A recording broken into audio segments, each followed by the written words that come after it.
Alexa, you can lower the TV a little bit. Thank you.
All right.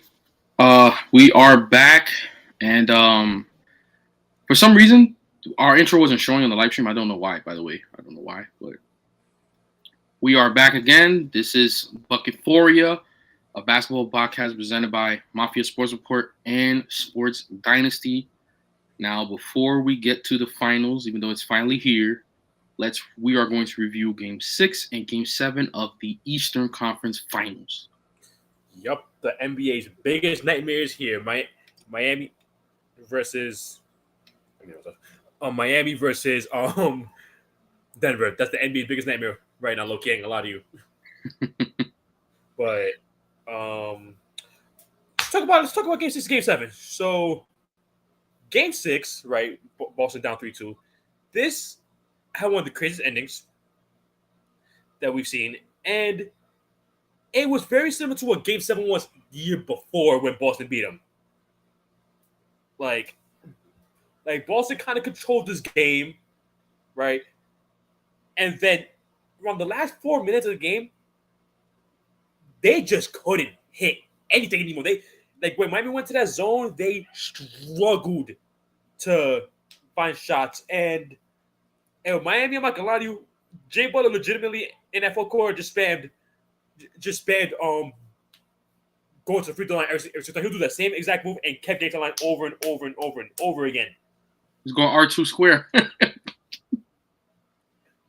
Pretty much. And it was to the point that Al Horford, stupidly enough, fouled the 3-point, which actually was a foul. And it looked like Boston was going to lose off that. And then Derek White happened, who had an 8-point quarter, including a game-winning putback with 0.2 seconds left, and Boston lives to see another day. Yeah, this was a crazy game. Like you said, they controlled the game, and I mean, I believe there was a stretch in the season where Boston blew about double-digit leads about in like 10 games in a row or something like that. I know there was one point in the season. There was a stretch, yeah. Those characteristics just seem to never end, man. And it came back in this game. And I mean, they survived by the skin of their teeth in this game. And that fourth, they just had nothing going. It was a complete collapse. And I gotta tell you, man. After this game, we were speaking after this game. I thought just in the fashion that Miami lost, I was very concerned about their season and about them being a part of history in the wrong side of history, going back to Game 7 and being in the road. This, as an NBA fan, this was one of the craziest games like ever, man. Like this was a very fun game to watch. And I'm gonna be honest with you, and Raul can tell you, I wasn't worried. I was not worried about Miami one bit, because for 3 reasons why. One, it's a coach Spo and Jay Butler led team. They're not gonna let their team be mentally weak like that. Just out to sheer will, they just won't let them. For one, and two, Boston sucks. That's the main thing. They suck.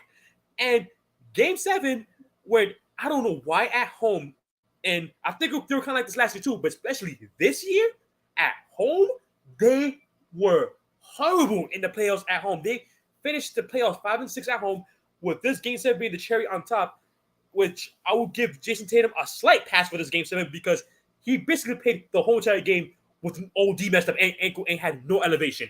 So I would leave him alone for the most part. Yeah, for that game, I'll leave him alone. But I mean, the reason why they were in this, yeah, no, I'm not excusing him from game 6 and before that. I'm not excusing him. I'm just saying for that particular game, I'll leave him alone for it. Right, for that game, yeah, I guess it was just unfortunate. I mean, what this happened in the first quarter, like first 5 minutes of the game. No, I think it was like the first 25 seconds of the game. It was early. Yeah. So it was kind of like a destined to fail kind of moment where, I mean, it just wasn't meant to happen in that particular game. But he had a terrible series, man. I mean, especially I believe games 1 and 2, he had scoreless fourth quarters. I think both of them, yeah. Yeah, I believe so. He had a terrible series, and this team, this is a failure in this team because you fight for home court, you get home court, and you can't defend it in the playoffs.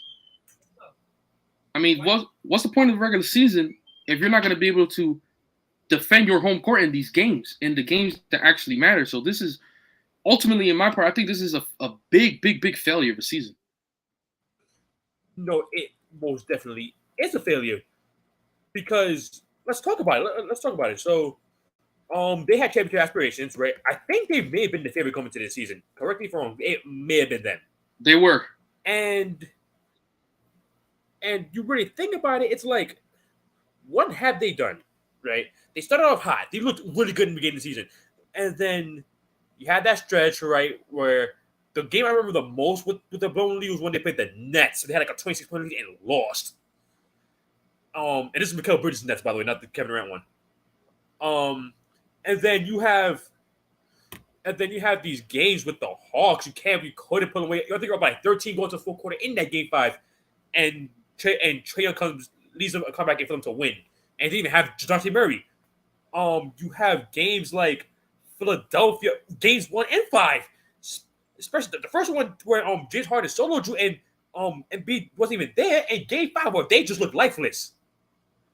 And it's I'm mad Miami let it get this far, but it's like Miami started trying again at the last like 5 minutes of fourth quarter of game 6, and I'm about to say, and when they actually give a fuck and look what happened, they beat the hell out of them.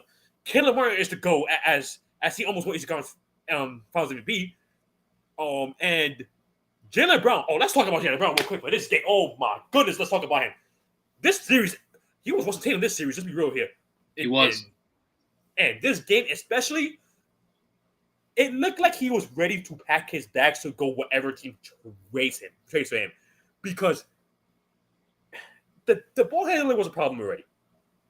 Right? We knew this from since like last year. Like Golden State sent ball pressure to him and he couldn't really handle the ball that much. It was then Milwaukee. I think still a little bit Miami too. But this game, like, he turned the ball 8 times. There was a stretch of time in midway through the fourth quarter where he had more turnovers than Miami as a team.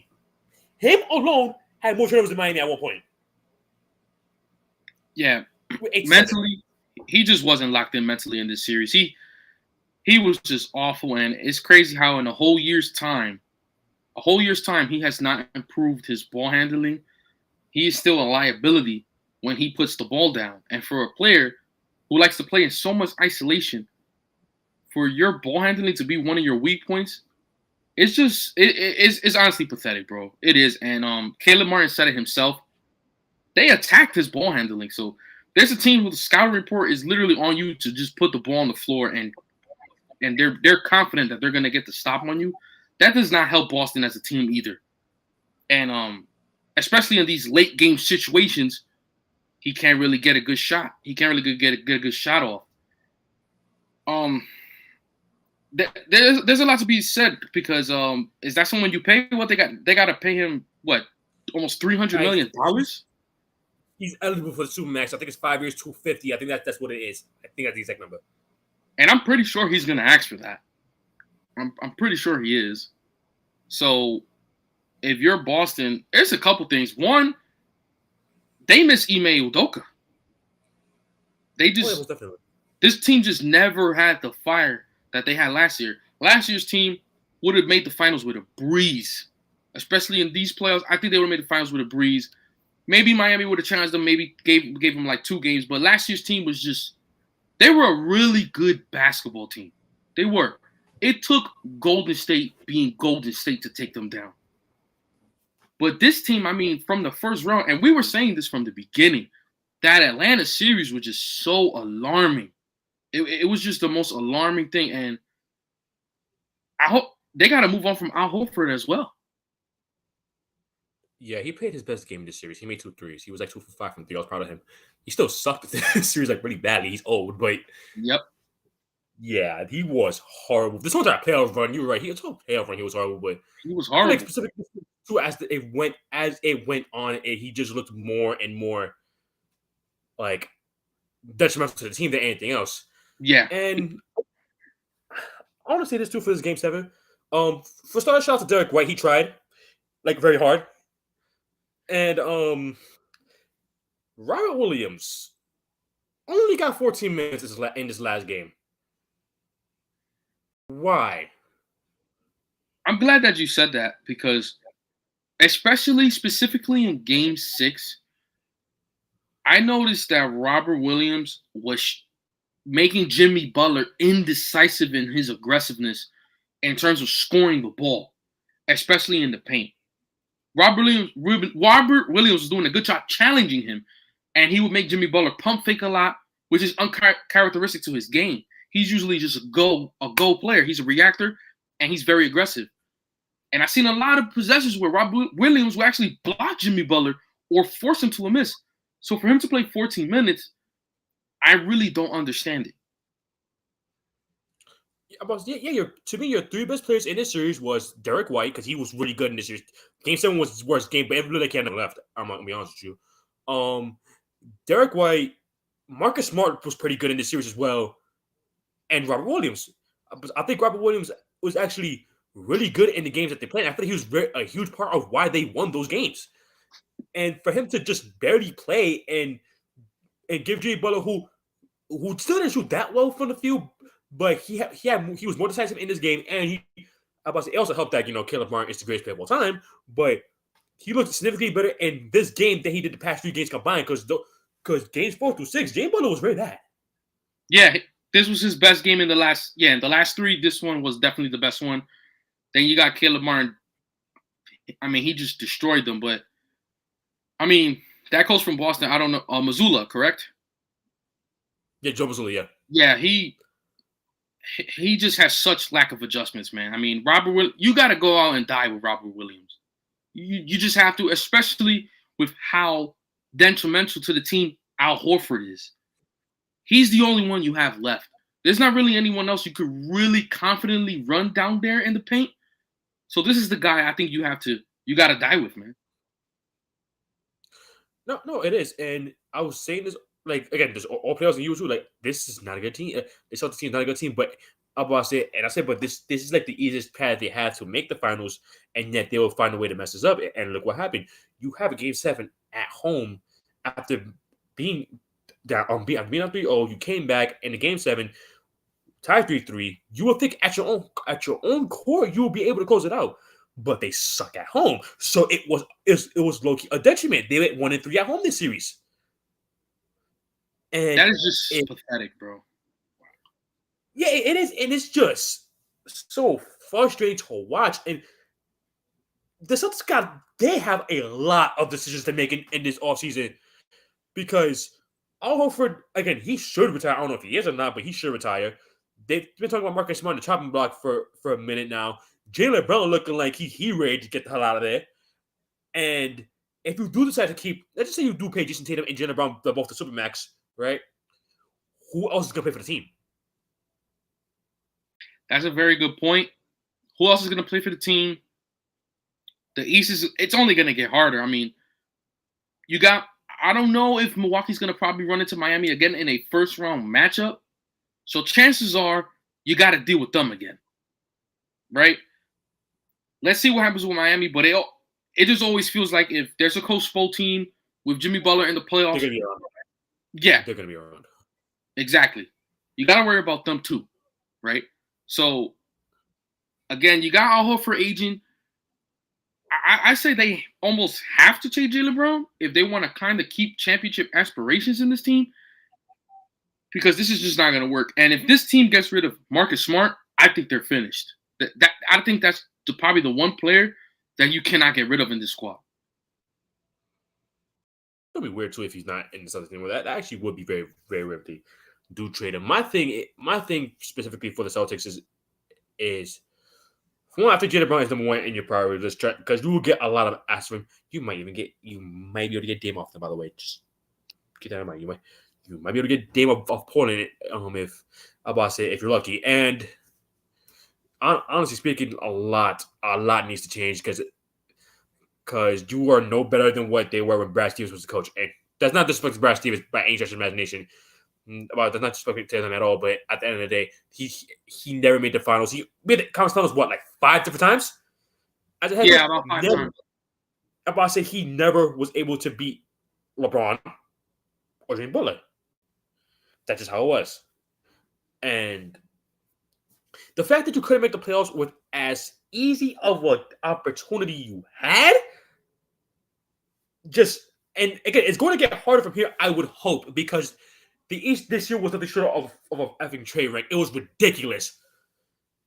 Well, I would say if Milwaukee's in the table, then it's automatically harder. Right. Because the whole thing was that Milwaukee was gone. So it should have been a coast. It should have been a get to finals free card. That's what it should have been. That's what we thought it was going to be. But then after that Atlanta series, we're like, we don't know about this team anymore. I mean, I feel like it's a broken record. Me and you has been saying this since the Atlanta series, bro, that this team is not good. Even if they came out, that they were not going to get this job done. It kind of looks hopeless. And the fact that they lost this conference this way with Milwaukee being gone, it makes it look so much worse, especially in your own home floor. It's hard to see where they go from here. But Jaylen Brown is a very attractive piece. Do you remember when it was 2013? Remember when the Spurs played Boston, made the finals after OKC got bumped by Memphis in the second round? Yes. It should have been like that. That's exactly how it should have been. They swept the Lakers with no Kobe. They beat the Warriors in 6. That was by far their hardest matchup in that West. And they swept Memphis. It should have been like that. I'm not saying they're supposed to sweep everybody, but I'm saying you should have still made the finals really easily. Yeah, I see what you mean. When OKC was gone, it was kind of like a foregone conclusion that San Antonio was going to make it. Right. Yeah, and that's a perfect comparison. That's what Boston should have done, but I mean, they just can't close, man. They just can't close, and again, back to old habits, man. They kept chucking threes. Yeah, it was, and I will give credit to Bam because they kind of his presence made them want to shoot threes because with the fact that since there was no Kevin Love and Carter in this last game, it was essentially either Jimmy Butler playing center or it was Bam Adebayo, and Bam played 43 minutes in this last game. Yeah, and his presence made them fall and I'll say it was this time. It was more forced than anything else, but still, though, you don't want to go out like that. Yeah, he defensively dominated him. He defensively dominated in this series in the defensive end. Offensively, he wasn't really that good, but defensively he really dominated, especially in that zone. So I'll give him credit for that, and credit to the whole Miami Heat organization. I mean, this is a first-class organization. I guess this is just what they do at this point. When there's Pat Riley and when there's Spoelstra, there's a way. Right. And 8th seed, 5 minutes away from getting bumped by the Bulls in the second playing game, made the finals. One of the more insane things to talk about, but let's finally talk about it. We're finally here. Tonight, game 1, Nuggets versus Heat. Let's talk about the series. So, Nuggets, as we said last week, went there pretty damn easily. And they have they have a lot of mismatches, right? Like to their favor because Bam offensively in the playoffs have kind of been hot and cold, but it's like you say, like he struggles against those bigger centers, like a Nikola Jokic. But here's the problem though. Nikola Jokic is one of the best scorers in this league when he actually tries to. Two, the best playmaker we have in this league. And everything, he's literally an engine to an offense in himself. Granted, there's also Jamal Murray and Michael Porter who can create for themselves as well. But in case we could do a little bit. But it's everything runs through him, correct? Absolutely. And it's one of those situations where it's like, and especially for them, the Nuggets have a lot of bodies they can't throw at Jimmy Butler. Like they have players like Michael Porter Jr., who's been a very good defender, took a step up. Aaron Gordon, who's a big body and has the height to bother Jimmy Butler as well. And KCP he's a little shorter. He's still one of the better defenders that they have. And honestly, if I'm Denver in this situation, I wouldn't put any singular defender on him because of the fact that every single defender they threw at Jimmy Butler, it's like he figured them out and knew what to do. He's extremely versatile. Exactly. So I would legit just keep throwing bodies at him and just keep him guessing, keep him on his toes every single possession. Feel me?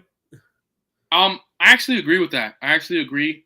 I wouldn't be surprised if they probably primarily put Aaron Gordon on him, but I'm with you. I think they should put multiple bodies to keep him guessing. What's interesting, I think Jimmy Butler might favor KCP because he can post him up. I think that's the only reason why. Because KCP is an amazing defender. He is. But Jimmy Butler is very strong down there in the paint. So I wouldn't be surprised if he would post him up and get those little, those layups that he seems to like almost never miss. But I think it comes down to Miami's role players. I think that's what it comes down to specifically in this series, because if these guys, for example, if Caleb Martin, he don't got to be Superman, but if he's not being consistently decent, I don't know if they have a shot in this series. If Max Strus isn't hitting his perimeter shots, I'm not sure if they have a shot because Denver, it feels like their options are endless. Yeah, it does. Like it feels like a complete, utter mismatch. Now, of course, I don't think that's going to happen because Miami has continued to, whenever we think something's going to happen, they do the complete opposite. It's happened every single round in the series, up until the point where I want to give them the respect and give them some games. I don't think they're going to win the series, but I'm going to give them some games here, And right. I'm ultimately going with Denver in 6, but I'm interested to see what Coach Spo's going to do because I know he's going to probably run zone in this series more than he did in the whole entire playoffs because I feel like he has to because Nikola Jokic is just going to – you want to talk about a player that just overwhelms your defense, it's him. Yeah, it is. Real quick before we continue with that. I'll make sure I'm pronouncing this right. Seth Messer-Smith 4 says, I'm happy that my Bucks got my new coach. Mike Budenholzer sucks. And says, fear the deer. How do you like the new coach actually? Because Adrian Griffin, because I don't know much about him. I just saw that was the new head coach. I'm like, oh, it's a different mind. So okay, let's see what happens. If I remember correctly, I think Giannis pushed for this guy to be the coach. Really? Yeah, I believe I saw a report the other day that Giannis pushed for him to be the coach. I'm not okay. I don't know about him too well. I'm still shocked over the fact that Nick Nurse passed on the Bucks and went to Philly. Because I still can't understand it, bro. I was convinced that Nick Nurse was going to come here. It felt perfect. It felt like the type of team that he likes to coach. Everyone plays defense. Everyone moves the ball. But Giannis can't shoot. He saw him shoot. He caught an aneurysm. That's why he went to Philly. I guess a player's limitations in their outside shot is more of a frustration to Nick Nurse than a player playing defense. I will say this for Nick Nurse to Philly before we go back to the finals discussion. If anybody that can push the best out of their players is going to be him. Philly needed him. Philly needed a person like Nick Nurse. And no, I mean, if you're the Sixers, this is a wonderful pickup. If this is the kind of guy you want. But me thinking about him is like, why? Giannis sucked in the playoffs last season anyway. Oh, I'm assuming you meant this. Postseason against Miami. That's almost what you meant. I didn't say he sucked. He was okay. Like, I get what you're saying though. I do get it because he had like the most underwhelming 39-20 game I've ever seen in my life. So no, I get what you're saying. But it's probably more. It's probably more of like he couldn't hit. Giannis probably looked. He kind of reverted back to his before the championship version of Giannis. He kind of played like that. He did. No, 100%. But Denver should. But let me go back to the finals. Denver should sweep them. They should. They should. I also said that that Milwaukee should sweep the Heat. Even without Giannis, I said this wouldn't be a contest. They won in 5. The Heat won in 5. I picked the Knicks to beat them. That didn't happen. And Knicks could have got swept. Knicks, you can make the argument Knicks could have got swept. I made the argument that again, I said that Boston should easily win. Even though I picked Miami in 6 before the series started. That there was an argument to be made that Boston should have beat the hell out of them, should have easily. That didn't happen. So the word "should" doesn't really work in this team's like MO. Doesn't. Like, again, they were literally 5 minutes away from getting eliminated by the Bulls before the postseason started. They were 5 minutes away, and then next thing you know, they're in the finals right now. So, again, should is not the word you should be using when talking about the series. The biggest thing here to me is both teams in the conference finals shot scorching from 3 in their respective series, especially Denver. I want to see, like, especially like if it keeps up, like I feel like at least Denver has people who can kind of go into the paint and create the finish there. Miami doesn't, even though I'll say this, Duncan Robinson bad cuts, Boston's kryptonite apparently. And and unbelievable, bro. And you have Caleb Martin again creating for himself and getting again 28 points in that last game. So he's capable. He had a great post. Caleb Martin has had a great postseason. I want to see, right? I'm very curious for this. How much Kevin Love plays for one? Because literally down the stretch in that final series, in that last series, he did not play. If I'll say this, if Kevin Love plays, it cannot be when Jokic is on the floor. Like, it cannot be. It will be a layup for him. Because you got Jokic, who was banging on AD. Like, he scored whenever he wanted on AD, right? Could you imagine Kevin Love guarding him in the low post? It's a layup line. It's really one of those situations where, at least with Nikola Jokic, damn if you do, damn if you don't for something. Because at the end of the day, if he wants to score, he's going to score. You're just gonna have to hope he sucks. So, a couple things. I think if Miami wants to win this, I think they got to get the ball out of Jokic's hands. But I feel like the players they need to target with getting good looks is Aaron Gordon is one. That's the obvious answer. And another one, right? And another one is Michael Porter. What Michael Porter is going to be in these finals? He is a player who can be the coldest player in the world. He can also be the most scorching player in the world. What Michael Porter are we going to see in these finals? If he doesn't perform it can change things because Aaron Gordon is not going to hit outside shots. If he does, then you're just not meant to win.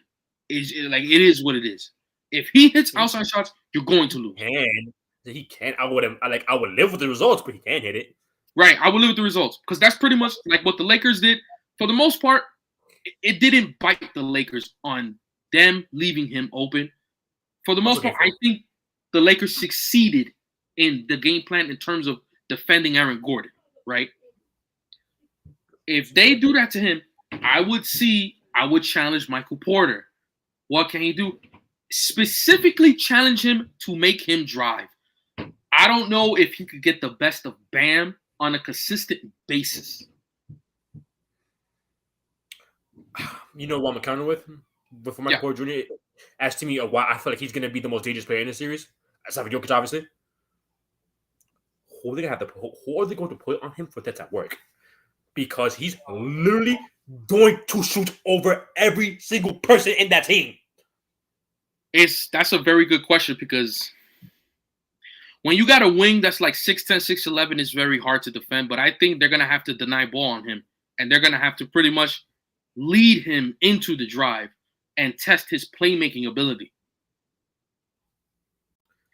Because I can't see Jamal Murray. It looks like he's just going to destroy this. He's just on a ridiculous run right now. Like he played like Allen Iverson in the Western Conference Finals. Like he was ridiculous. So he also could get cold too, but he's the one I kind of feel like he's going to show up. That's my gut feeling. I feel like Jamal Murray is going to show up.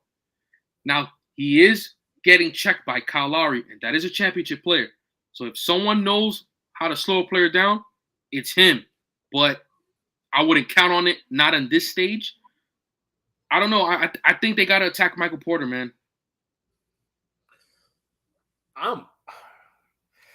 See, because it's very tricky. Because Michael Porter is very tricky because, again, it's like I said, he's a 6'11" wing with a ridiculous wingspan and can just shoot over everybody. Like, yeah, you could put Bam on him to counteract that. Who will guard Jokic? Yeah, Bam by default has to.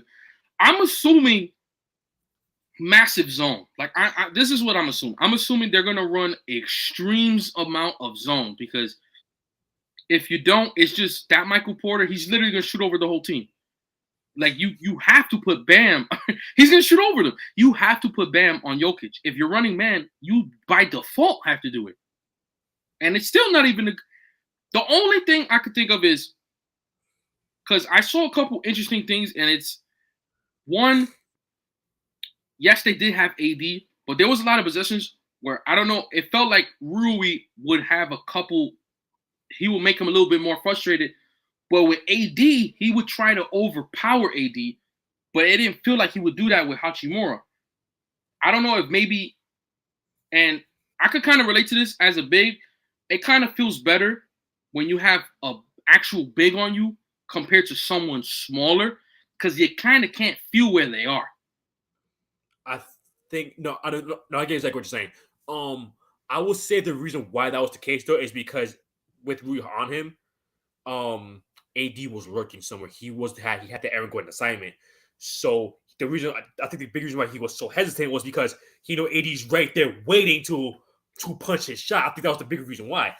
And I will say because when AD was down and they had Hachimura on him, he did body him and score on him easily. Because again, Rui is just too small. He's a strong dude. Don't get me wrong, but right. Jokic is what 7'1", like 270. Pretty much. Like, he's like able to guard that, and that's another thing too. It's like they don't have like anybody like that, like that. Like they had that 6'7", 6'8", but like a fire hydrant. You feel me? Yeah, they got no big body. They have to, and I also think. I think they have to give Jokic constant pressure, and I mean that if he even thinks about posting, someone has to pick up right away. Yeah, obviously he's. Yeah, now that's a pick your poison kind of situation, but if he's in the post, he's going to score. Like you're not gonna stop him. So I feel like they gotta test. They have to gamble with just trapping him and just giving a body. I mean, they do have good swipers in this team. So you got Lowry and you got Jimmy Butler up in there who can pick the ball off. So I think that's kind of something they're gonna have to rely on if they want to have a shot. Here's another variable too with this series. So Tyler Hero might be back in the series. There's a possibility. I'm gonna be honest too. If I'm Miami, he's not playing to me at all. Because here's the reason why. One, we essentially made this far without him. So why would we potentially mess this up with playing him in this type of situation? Like in that, and he hasn't played basketball since the beginning of the first game of the playoffs. You know what it is for you to just come back from an injury and you have to play in the NBA Finals? And it's a great defensive team. It's a great defensive team. Like it's to the point that I would not play him at all. Yeah, I get the point. I agree with you because the finals is a terrible time to try to catch a rhythm. Like that's one. Two, this team kind of gotten used to whatever, the system that they're running now. They're too used to it. He comes in. This is a high usage player. I mean, he's talented. He's deserving of it, but it will mess up the flow of this team's offense. Their defense too. Yeah. So I agree with you. I wouldn't play him. I think the only way if you play him, he got to be a 6-man. You play him over who? That's the thing. Over that who's 24 in their team? I forgot his name. David Highsmith. Him. Even though I feel like he might be able to give him quality minutes because he's a wing. I guess, but I'm about to say, but he's played all right in these playoffs. Nothing crazy, obviously, but he's looked okay. Like, okay, all right, because I'm trying to really think about this. Not having Victor Oladipo in the series kind of hurts a lot too. I'm not gonna lie to you. He would have helped big time in this series. Miles Connor says start Max. That's gonna happen regardless. That's gonna happen. Yeah, that's gonna. They have to. They have to. They have no choice but to start him. Yeah, he will have to. I would say he will have to be a 6-man with reduced minutes. Like 15. Yes. If you're gonna play him, if you're going to play him, that's the only way I could see it. Yeah, no, I understand because he's a liability on the defensive end. Let's be real. Then again, there's always like Robson. They managed to make that work somehow.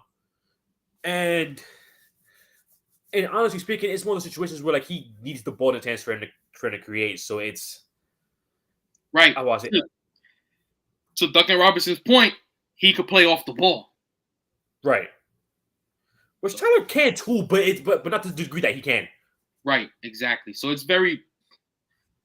This is probably the hardest thing Coach Spo has ever been served that has played.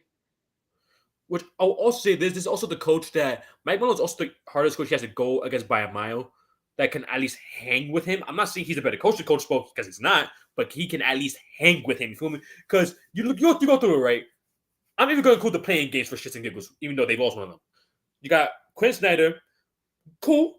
He's not bad. Hold on. Miles Connor, when does the game start? 8:30 Eastern, 7:30 Central, 6:30 Mountain, and 5:30 Pacific. The other time zones, I don't know what to tell you because I don't know the other ones. But I can at least tell you for the United States. I can at least tell you for the United States.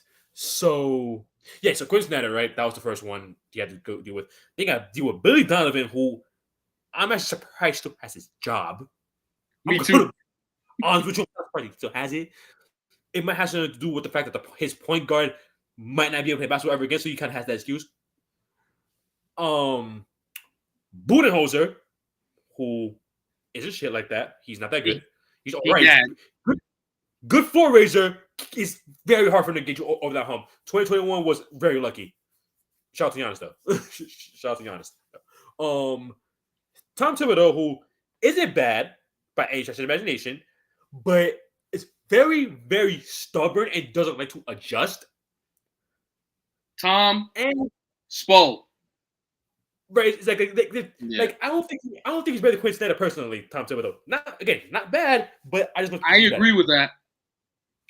Yeah, and Joe Mazzulla, who I just think he's another Doc Rivers. He's Doc Rivers without a resume. Can adjust. Yeah, he can. Yeah, to your point, that's a great point. This is kind of the first coach he's facing where I don't want to say respect, but he understands the level where he's at. It's a top coach. So some of the adjustments that Malone will make, Spoelstra has to respond. Right. And as I said, like that's what, like I'm not saying Mike Malone is better. I think he's a top 3, top 5 coach, but I don't think he's better than Coach Spo. But he can at least hang with him. You know what I mean? And I also feel like Mike Malone has more bullets in his chamber than Eric Spoelstra does. Even though Eric Spoelstra, as much of a mastermind he is, he can find a way. He can find something that I haven't seen yet, and it might work. That's just how good he is. But I'm just saying that, like, they have a lot of players that even don't play that can give them quality minutes. Shout out to Thomas Bryant, by the way. We missed you. we sure missed you. Yeah, we definitely did. Mike Malone just has more depth, man. He just had more depth. We didn't even mention Bruce Brown, who's going to be huge for this team. He's been huge all season for them. Exactly. It's just this is just as hard as it's going to get. I just think, and another player, it's just tough, man, because I can see like their plan executing, and KCP just ruins all of it, bro. Because that's just the type of player he is, where it feels like things get going and he just hits these threes that just it just takes the hope right out your chest. He's been doing it for so long, and if Jamal Murray makes these demoralizing shots, if Denver, that's the thing, they're a good tough shot making team. If they're making these tough shots, it's GG, bro. But I think they're getting swept if that happens, because that was ridiculous. Because as good as the Lakers played in that series, they actually played really well. It's very hard for you to win against a team that are making shots like that. It's very, very difficult. And I say, like, if you force Miami to play in the half court and they're making shots like that, I'm sorry, the Denver is sweeping them again. That's going to happen. I'm just assuming that's not going to happen because that is unrealistic to continuously to ask for. Yeah. But I do think Denver is the better team. I think they will win the series in 6 as well. It should be in 4. It should be in 5. But like I said earlier in my spiel, saying the word should when it comes to the Miami Heat just doesn't work. Hence why they're here and still playing. Exactly. So they literally went from 1 to 8 and made the finals. They didn't make the finals as the first seed, went as an 8 seed, made the finals. Does that make sense? No, it doesn't. But you kind of have to not use that much logic when it comes to talking about this team. I'm sorry, you kind of had to. A team constantly not having home court advantage, and it just doesn't matter. I will say this, though, for both teams, a ring would be huge. Like, I mean, no, duh, because it's a ring. But if you really think about it, like it's a ring that the basketball community is going to respect regardless. Whether it's Nikola Jokic literally destroying every bad narrative they try to use against him for some reason, and all that, they kept their pieces. They literally built from within, got some nice role players, and that is literally the definition of winning a ring the right way, which is what Denver is doing.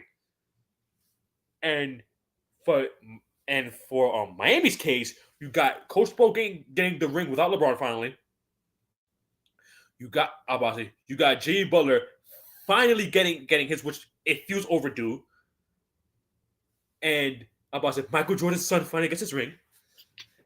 And they make history as the first 8 seed to win the finals. Yeah, I think the second one to make it, they'll be the first one if they do win this year. Yeah, I believe the Knicks were the first team. Yeah, when they got smoked by San Antonio, yeah. So, for both teams, it will be one of the more respected rings that you will ever see. Kind of like 2011 Mavs level. Yeah. I would say for both teams, because you got Jokic solidifying himself as, you could say, damn near the best player in the NBA. And like you said, every narrative that you had is completely written off. He is just that guy. Then you got Miami. I mean, this solidifies Coach Spo. If he does this, I mean, he might be top 3 dead or alive, bro. Like he just might be. He's stepping on the Pat Riley kind of territory, and he's up there with, I think, with the big 3 with Pat Riley, Pop, and Phil up in there, because what he's done in his career is unbelievable, especially with the odds stacked against him. Then you got, I think, what's the amount of games he won in as a coach, like 34, 35? I don't think he's lost. He's won less than that, which actually is very impressive. Exactly. So he's up there. There's a reason why he's in the I forgot what it's called. I don't know if it's the top 10 of all time or whatever. 15 coaches of all time, I think it was. Right. There's a reason why he's in there. And then for Jimmy Butler, he could literally just retire, bro. Like he wins this, he can retire. He will be looked at as a legend. He loved the game too much. Yeah, he definitely does. But he wins this, he will be looked at as a legend like forever. Like forever. Yeah, he would. Yeah. So it's win-win scenarios for both franchises. I'll be happy for both teams. I like a lot of players in both teams. So, like I think he'll have he'll be like the D Wade of like the NBA currently if he gets this one. Yeah, he'll be looked at like D Wade. He'll be looked at like Dirk. But he'll be looked at like around those players, which again, the fact that you're able to get this far twice says a lot, especially this year. Like you took out the top two seats and the fifth. It was fifth. Yeah, Cleveland had Corp from New York. Yeah, and he all the doubters about the bubble, he rid them off. I mean, he already did that. He already did it. He did, but for him to come out of the East again, and then he, as an AFC, is like, there's literally nothing you can say. He literally said, "I'm gonna give myself a handicap. I'm still gonna make the finals." That's tough. It's ridiculous. It's remarkable. But yeah, I'll be happy for both teams. Yeah. This is the finals that I'm happy with whatever result happens. The only thing I'm just rooting for is a good series. Same here. I think if you're a fan of the game, and you love the game, this is the series for you. It's gonna be great. Like for the pure basketball mind, you'll love the series. Yep, definitely. Any more you gotta say? Yeah. Who you got in game 1? Denver. I think they win easily. Yeah, I got Denver too. I think the only way they lose if they had too much rest. Yeah, that's the only way. It's going to be very similar to when the Raptors played the Warriors in that game 1. That arena is going to be booming. I forgot that they had home court in that series. Yeah, they did. Yeah, they had home court in that series. That's interesting. Yeah. The only home game they won in that series was game 1. What else to? Yeah. Yeah, I hope it's fun, man. I hope it's fun. Yep, it's going to be a good one. But be sure to subscribe to Sports Dynasty and Mafia Sports Report. Thank you to the people who commented. We appreciate you. And enjoy this finals. Let us know who you got. And we'll catch y'all in the next one.